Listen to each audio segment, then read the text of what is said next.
Hi hello friends, welcome to my YouTube channel. ఈరోజు details వచ్చేసి PMEGP loan, prime minister's employment generation programme. ఇది నిరుద్యోగ యువతకి చాలా ఉపయోగపడేటువంటి విషయము. ఎందుకంటే చిరు వ్యాపారులు మరియు మీడియం సైజులో చేసుకున్నటువంటి వ్యాపారులందరికీ కూడా 18 సంవత్సరాలు దాటినటువంటి యువతకి ఇది సువర్ణ అవకాశం అని చెప్పుకోవచ్చు. అదేవిధంగా ఎవరైతే ఈ లోన్ని అప్లై చేసుకోవాలనుకుంటున్నారో వారంతా కూడా ప్రాజెక్టుకు ఐడియా ఉండాలి, ఆ ప్రాజెక్టు సంబంధించినటువంటి అనుభవం కలిగి ఉండాలి.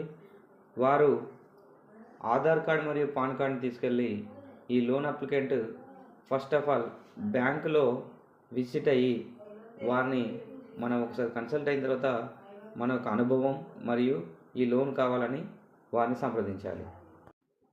దానికంటే ముందు డిపిఆర్, డీటెయిల్ ప్రాజెక్ట్ రిపోర్ట్, ఇది మనం ఎక్కడ తయారు చేసినా కానీ ఆ డీటెయిల్ ప్రాజెక్టు మీద మనకు అవగాహన కలిగి ఉండాలి. ఏ విధంగా మనం పేమెంట్ చేస్తామనేది మనకు తెలిసి ఉండాలి.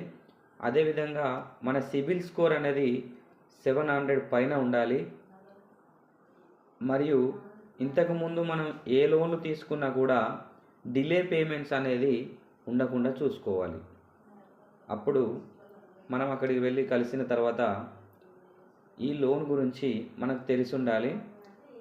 ఎంతవరకు మనం లోన్ ఎలిజిబుల్, సర్వీస్ సెక్టార్ మరియు మ్యానుఫ్యాక్చరింగ్ సెక్టార్, ఈ బిజినెస్ సెక్టార్లలో ఎంతవరకు ఎలిజిబుల్ ఉంటుంది, మనకి ఏ యూనిట్ పైన మనకు అవగాహన ఉంది, మనకి ఎంతవరకు లోన్ వస్తుంది అనేది మనం ముందు తెలుసుకోవాలి. మీకు కావాల్సినంత పెట్టుబడి బ్యాంకు వారు మరియు కేవైసీ నుండి పిఎంఈజీపీ లోన్ మనకు అందిస్తూ ఉంటారు.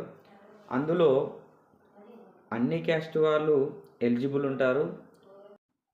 అదేవిధంగా ఎస్సీ, ఎస్టీ, బీసీ, మైనార్టీ వాళ్ళకి వీళ్ళందరికీ కూడా 35% మాఫీ ఉంటుందండి, సబ్సిడీ. మిగతా క్యాండిడేట్స్కి 25% ఉంటుంది. అది రూరల్లో అయితే 35 మరియు 25 ఉంటుందండి. అర్బన్లో అయితే 25 మరియు 15 ఉంటుంది. మనం ఎంచుకునే యూనిట్ని కూడా అందులో ఉన్నటువంటి 380 స్కీమ్స్ ఉంటాయండి. అందులో మన స్కీమ్ ఉందా లేదా అని కూడా చెక్ చేసుకోవాలి. అప్పుడు మన డిపిఆర్ కనుక బ్యాంకు వాళ్ళకి నచ్చితే మన సిబిల్ స్కోర్ మరియు డిలే పేమెంట్స్ లేకుండా మనం కనుక ఉంటే ఖచ్చితంగా ఎలిజిబుల్ చేసి వితిన్ 1 మంత్లో మనకు లోన్ వచ్చేటట్టు చేస్తారండి. Okay, thank you.